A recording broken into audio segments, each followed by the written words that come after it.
Okay. So we are familiar with this particular word Dravidian. They stay in the South India.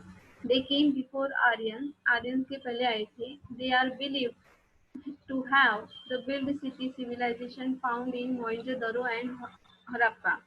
हमने शायद और आपने भी शायद ये इतिहास में पढ़ा होगा कि मोइंजोदड़ो एंड हड़प्पा ये जो संस्कृति है वो द्रविडियंस की जो संस्कृति है वो वहाँ पे दिखाई देती है. Then next point is brachy western brachycephals. This includes the Alpinoids, Dinarics, Arnenoids. The Parsis and the Kodavas belong to these categories. They are found in the Ganga Valley, Kashmir, Kathiawar, Kathiawar, Gujarat, Maharashtra, Karnataka and Tamil Nadu. तो Dravidian के बाद जो आए वो है western breath चेपर्स और उसमें जो इंक्लूड होते हैं जो ट्राइब्स इंक्लूड होते हैं तो उसमें होते डिनारिक्स, आर्नेनॉइड, एल्पिनो एल्पिनॉइड्स और उसमें जो मीन्स कौन से टाइप के पीपल कौन से तरीके के लोग आ सकते तो उसमें कोडावास और पारसीस लोग इसमें इस कैटेगरी में बिलोंग करते हैं. तो कहाँ कहाँ पे दिखाई देते हैं तो वो गंगा वैली में दिखाई देते हैं, काश्मीर में ज़्यादा, काठियावाड़ में ज़्यादा दिखाई देते हैं, गुजरात, महाराष्ट्र, कर्नाटका एंड तमिलनाडु में हमें वो वहाँ पे दिखाई देते हैं. Then next point is Indo Aryan. They were the last ones to come to the India and they came between the 2000 and 1500 BC. They are found in the center and the northern part of India. जो Indian Aryans है वो सबसे last आए थे हमारे भारत में. तो वो जब 1500 और 2000 साल BC backward means before Christ उसके पहले हमारे यहाँ पे आए थे और जब ज़्यादातर वो हमें सेंटर और नॉर्दर्न पार्ट में हमें दिखाई देते हैं. Okay, so do you remember all these points properly? Do you want to just note down this point? Because you have to remember this point and whenever that question will be asked, multi-ethnic society. So you have to write down the same points. Do you want to write down the first point? Who was the king first in India? Can you tell me which caste or which one? Which one? Which one?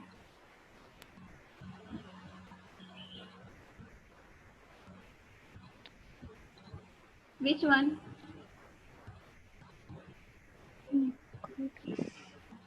Which one? Who were the came first in India? Can you see my slide here? Negrotes. Okay. Hello. Negrotes came from Africa. They were the first or earliest group in the India. Okay. Where they did live? Yes, They, ma'am. okay. They lived in Andaman and Nicobar Island. Which are the categories of such tribes? Jarawa Sanjas, Sentinels Lees, and Great Andaman are the example of such tribes. And where these tribes are found, that Irus, Kodaras, Panias, and Kurambas are found in the south part of India. The second है Ostrich. They came to the India next. Okay, and where they lived in the Myanmar and Iceland of the Southeast Asia. Then next is Mongoloids. Mongoloids are found in the north part of India, northeastern part of India. Most probably they are seen in the Assam, Nagaland, Mizoram, Meghalaya, Manipur and Tripura. Okay. And next point is Dravidian. And next point is Western Great Chapels. Okay, so here you can see the next point is Indo-Aryans. They they Indo-Aryans जैसे मैंने अभी बोला तो totally हमारे पास कितने points हुए? 6 points हुए. 6 group है तो 6 पॉइंट्स हुए. Okay, if you have the note pen please write down.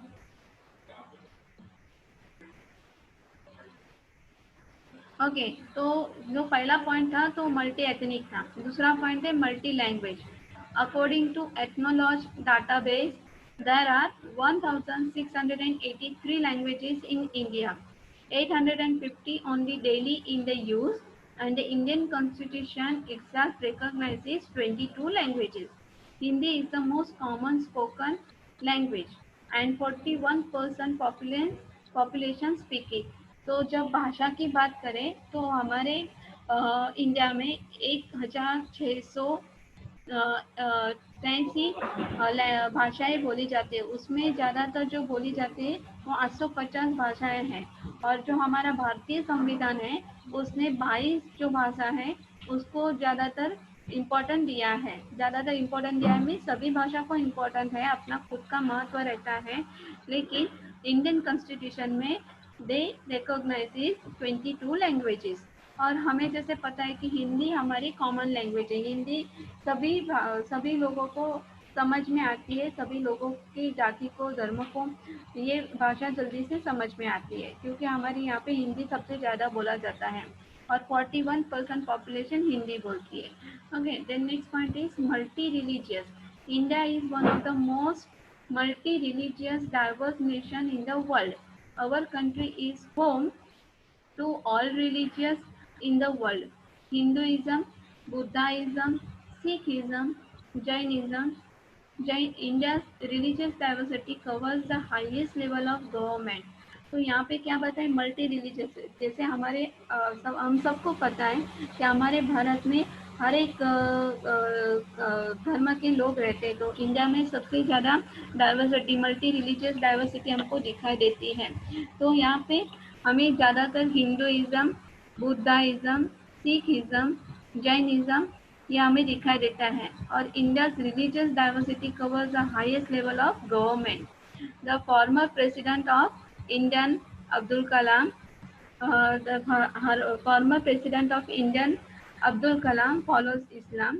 Former Prime Minister Dr. Manmohan Singh is Sikh. The chairperson of UPA, United Progressive Alliance, Sonia Gandhi grew up in the Christian home. तो यहाँ पे हमें example दिए कि हमारे भारत में सिख, इस्लाम, हिंदू, बुद्ध ऐसे कई तरह के धर्म दिखाई देते हैं, धर्म के लोग दिखाई देते हैं। तो वहाँ पे हमें डाइवर्सिटी ज़्यादा दिखाई देती है। तो उसका एक एग्जाम्पल है, हमारे जो पहले प्राइम मिनिस्टर थे, सॉरी प्रेसिडेंट थे, वो अब्दुल कलाम थे। वो उनका जो रिलीजन था वो इस्लाम था। दूसरे जो प्राइम मिनिस्टर थे हमारे, तो वो थे पहले जो प्राइम मिनिस्टर थे उनका नाम था डॉक्टर मनमोहन सिंह। वो सिख से बिलीव करते थे। तीसरा है यहाँ पे chairperson of UPA, United progressive aliens.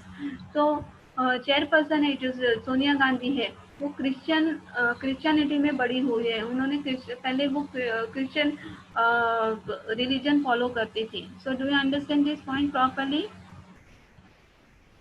Do you understand this point properly, all of you? Yes, ma'am. I am going Yes, very ma'am. slow because if I complete fast and fast, then you can't understand. So, is it easy for you? Is it easy for you? Yes, ma'am. Yes, ma'am. Yes, ma'am. Yes, ma'am. Okay. So the next point is, fourth point is diversity of caste. अभी cast भी हमको अलग अलग दिखाई देती है। There are thousands of जातिस in India. There are 4 वर्णा, they are Brahmin, Kshatriya, Vysya and शूद्र। तो हमें जो कास्ट सिस्टम है, वर्ण सिस्टम, वर्ण व्यवस्था हम जिसको बोलते हैं, जो हम पास में पढ़ चुके हैं, तो यहाँ पे भी बहुत प्रकार की जाति दिखाई देती है। जाति में भी सब जाति या सब कास्ट हमें दिखाई देती है। तो सबसे पहले जो 4 जाति है महत्व की, तो यहाँ पे हमें वो बताई गई है। तो पहला है ब्राह्मण, जो पूजा पाठ वगैरह करते हैं, कर्म कांड वगैरह करते हैं, उसको हम ब्राह्मण बोलते हैं। जो पुजारी हम जिसको पुजारी बोलते हैं वो ब्राह्मण कास्ट में आते हैं। क्षत्रिय मीन्स जो देश की रक्षा करते हैं उसको हम क्षत्रिय बोलते हैं। नेक्स्ट पॉइंट इज वैश्य, जो व्यापार करते हैं और उसको हम वैश्य बोलते हैं। These are all the words are coming from the Sanskrit. Okay. Then next point is Sudras. The Sudras means the people who serve the society. जो समाज की सेवा करते हैं उसको हम शूद्र बोलते हैं। तो आपको ये पता चला कि हमारे यहाँ पे कास्ट सिस्टम में कौन से पहले 4 जाति को महत्व दिया गया है, बताएंगे? अभी मैंने बताया जैसे कौन सी जाति को महत्व दिया गया है? बताएंगे जरा मुझे? ब्राह्मण्स, यस। शूद्रस, वर्णस, सॉरी, क्षत्रिय, और क्षत्रिय, वैश्य, क्षत्रिय और क्षत्रिय, वैश्य एंड शूद्र। तो ब्राह्मण कौन है? जो पूजा पाठ करते हैं उसको हम क्या बोलते हैं? ब्राह्मण बोलते हैं। क्षत्रिय कौन है?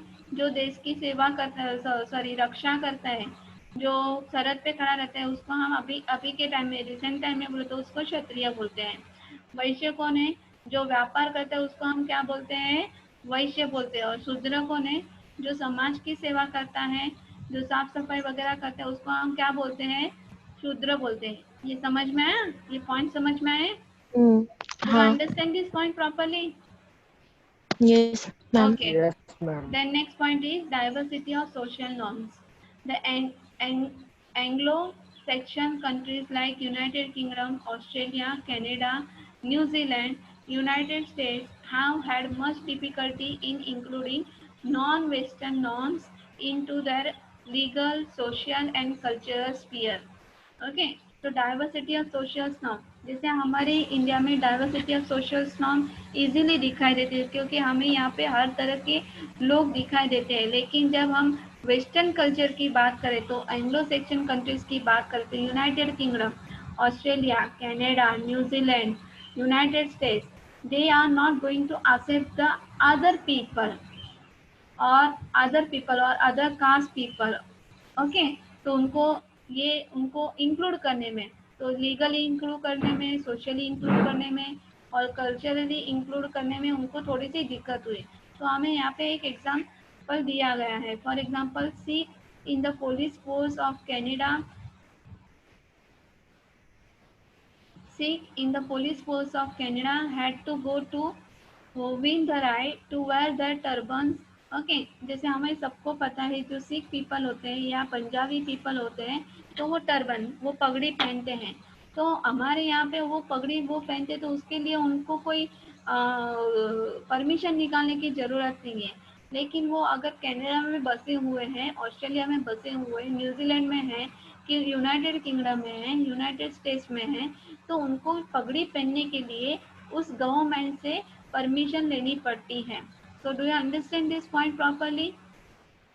Do you understand? Yes In ma'am. India, we have separate personal laws for Hindus, Muslims, Christians and Parsis. अभी हमारे इंडिया में, हमारे भारत में सबके लिए एक अलग अलग नियम बनाए गए हैं, कायदे बनाए गए, लॉज मीन्स कायदा बनाया गया है। हिंदू के लिए अलग कायदा होता है, मुस्लिम के अलग अलग होता है, क्रिश्चियन के लिए अलग होता है, पारसीस के लिए अलग होता है। तो do you understand this point properly? Yes. Okay. जैसे हमारे हिंदू में मंदिर में पूजा पाठ होती है, तो मस्जिद में नमाज वगैरह पढ़ा जाता है। फिर पारसी लोग होते हैं वो अग्यारी में जाते हैं, जो सिख लोग होते हैं वो गुरुद्वारे में जाते हैं। तो सबके लिए, यहाँ पे क्रिश्चियन लोग होते हैं वो चर्च में जाते हैं। तो सबके लिए एक अलग अलग यहाँ पे कायदा बनाया गया है। Do you understand this point properly? Okay. Then multi calendars.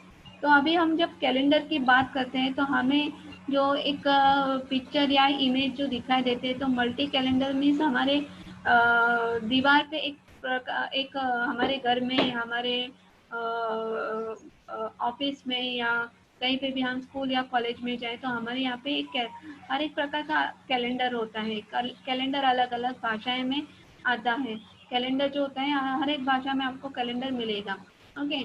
Then next point is यहाँ पे multi calendar. The western countries use only Gregorian calendar known as Christian calendar. अभी ये ध्यान रखेंगे। तो जो वेस्टर्न पीपल हैं, वेस्टर्न कंट्री है, वो ग्रेगरियन कैलेंडर यूज करते हैं, इस्तेमाल करते हैं, तो उसको हम क्रिश्चियन कैलेंडर बोलते हैं। Sunday is automatically holiday and 25 December is always Christmas. In India different calendars to coexist. तो हमारे जो भारत में मोस्ट प्रॉब्ली हर एक प्रकार के कैलेंडर दिखाई देते हैं, हर एक भाषा के कैलेंडर दिखाई देते हैं। मुस्लिम लोग होते हैं वो मुस्लिम कैलेंडर फॉलो करते हैं, क्रिश्चियन लोग होते हैं वो क्रिश्चियन कैलेंडर फॉलो करते हैं, हिंदू लोग होते हैं वो हिंदू कैलेंडर फॉलो करते हैं। तो यहाँ पे इस ऐसा एक एग्जाम मोस्ट प्रॉब्ली हम भी अभी ये जो ग्रेगोरियन कैलेंडर की, हाँ बाबा संडे को हॉलीडे ही होता है और 25 दिसंबर को क्रिसमस होता है तो हॉलीडे होता है, तो यहाँ पे सब हॉलीडे सेट किया होता है। Okay, most probably we celebrate our birthday also as like Gregorian calendar, कि जब हमारा बॉर्न हुआ है, जिस डेट पे हमारा बॉर्न हुआ है उसके हिसाब से हम ग्रेगोरियन कैलेंडर हिसाब से हम अपना बर्थडे सेलिब्रेट करते हैं। लेकिन जो हमारी हिंदू संस्कृति है, तो हिंदू संस्कृति में तिथि अनुसार, क्योंकि हमारी फॉर एग्जांपल जो जिस डेट पे हम पैदा हुए थे और उसकी तिथि क्या थी बाबा, कौन सा डेट था, एकादशी थी या पूर्णिमा थी या अमावस्या था, तो इस प्रकार की तिथि के अनुसार हम वो बर्थडे सेलिब्रेशन करते हैं। पर अभी ये जो रिसेंट टाइम में ये सब जो रिचुअल्स है तो हम खोते जा रहे हैं, दिखाई नहीं दे रहे, तो most probably we celebrate our birthday according to Christian calendar. Understand? Do you understand? Yes, Yes, ma'am. ma'am. Okay. Next Yes, point ma'am. is, among Hindu calendars, the most common is विक्रमी calendar. ये आपको पता होगा, शायद आपने कई बहुत साल पहले पढ़ा होगा। Whose years are called Samvat year. Okay, तो हमारे जो हिंदू कैलेंडर है, जैसे मैंने अभी बोला तिथि वगैरह रहता है, क्योंकि कैलेंडर के देखो, कैलेंडर में आप बारीक अक्षरों से लिखी हुई या बारीक शब्दों से लिखा हुआ आपके कैलेंडर में, आपके हर एक कॉलम में जितना डेट होता है उतने कॉलम में आज कौन सा है, अतिथी आहे, संकष्टी आहे वगैरह। मराठी कॅलेंडर होता है तो उसमें संकष्टी वगैरे असं काही लिहिलेलं असतं, मग अमावस्या लिहिलेलं असतं, मग पौर्णिमा लिहिलेलं असतं, मग एकादशी लिहिलेलं असतं की आज काय आहे, मुस्लिम समारंभ आहे किंवा बरंच काय काय असं काय काय लिहिलेलं असतं। So Hindu calendar is the most common Vikrami calendar, त्याला आपण जिसको हम विक्रमी कैलेंडर बोलते हैं और उसको संवत ईयर या संवत वर्ष के साथ उसके साथ जुड़ा हुआ होता है। This calendar is use in the northern, western and central region of India. तो ये जो कैलेंडर जिसको फॉलो किया जाता है विक्रमी कैलेंडर, तो नॉर्दर्न पार्ट में किया जाता है, वेस्टर्न पार्ट में किया जाता है और सेंट्रल रीजन में किया जाता है। साउथ में ज़्यादातर इसको फॉलो नहीं किया जाता। So do you understand this point properly? Yes, ma'am. Yes, ma'am. Okay okay, तो द नेक्स्ट पॉइंट इज, यहाँ पे आप देख सकते हैं कि मल्टी फेस्टिवल। तो जब फेस्टिवल की बात आती है तो हमारे इंडिया में बहुत सारे फेस्टिवल मनाए जाते हैं। In western countries the Christianity is the most dominant religion, so festivals like Christmas and Easter are celebrated everywhere. जब हम वेस्टर्न कंट्री की बात करते हैं, when we are talking about western countries, that we can see the Christian people more that. Okay, so they celebrate the Easter or Christmas everywhere in the outer country. But when we talk about in India, that there are different types of festivals are celebrated in India. Okay, तो यहाँ पे आप देख सकते हैं in India different Hindu festivals are prominent in the different parts. Okay, तो हमारे भारत को दूसरा भी एक नाम है हिंदुस्तान। तो यहाँ पे हमें हिंदू पीपल ज़्यादा, हिंदू धर्म के लोग ज़्यादा दिखाई देंगे। तो हिंदू लोगों के जो अलग अलग त्यौहार हैं तो वो हमें त्यौहार दिखाई देते हैं। Then in Bengal Durga Puja is the important, कि बंगाल में दुर्गा पूजा को ज़्यादा इम्पोर्टेंट दिया गया है। Then Ganesh festival is the big event in Maharashtra. Okay, अभी हमारा जो गणेश फेस्टिवल है अभी गया, तो गणेश फेस्टिवल या celebration of Ganesha is the common and most biggest event in the Maharashtra. Then Chhath Puja, जिसको हम बोलते हैं जो पति पत्नी का जो रिवाज होता है, पति पत्नी की जो पूजा, पति की पूजा करते हैं तो उसको छठ पूजा वगैरह बोलते हैं, जो बिहार में ज़्यादातर मनाया जाता है। Next point is Baisakhi. Baisakhi Haryana में और पंजाब में ज़्यादातर सेलिब्रेट किया जाता है। देन बस्तर एंड दशहरा इन छत्तीसगढ़, दशहरा हम भी मनाते हैं, हर एक राज्य में दशहरा मनाया जाता है, लेकिन बस्तर और दशहरा ये जो छत्तीसगढ़ में मनाया जाता है। एंड महाशिवरात्रि इन हिमाचल प्रदेश, क्योंकि जैसे हमें सभी को पता है हिंदू धर्म के अनुसार शिव का वास हिमालय में है, तो शिवरात्रि का जो ज़्यादा महत्व हमें दिखा देता है। तो हिमालय के जो रीजन है वहाँ पे हमें ये शिवरात्रि का महत्व ज़्यादा दिखाई देता है। और शिवरात्रि हम सब भी मनाते हैं। हिंदू धर्म के जो लोग हैं वो शिवरात्रि मनाते हैं। So do you understand this point properly all of you? Yes, ma'am. Yes, ma'am. Okay Yes, ma'am. Okay okay.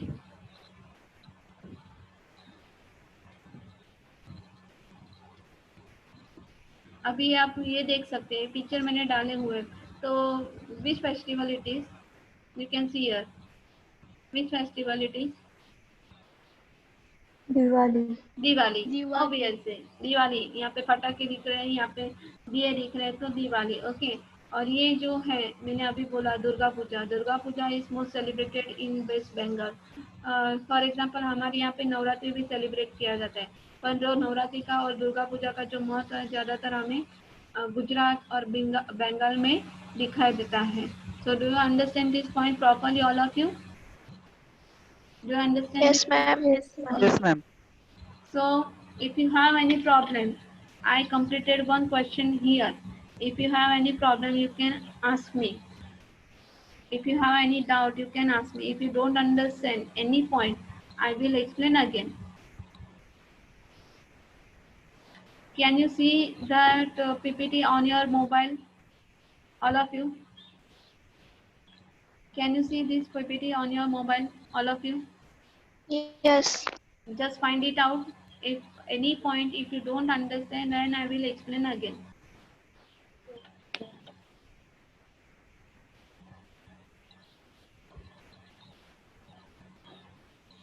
All of you understood properly? Yes, All of-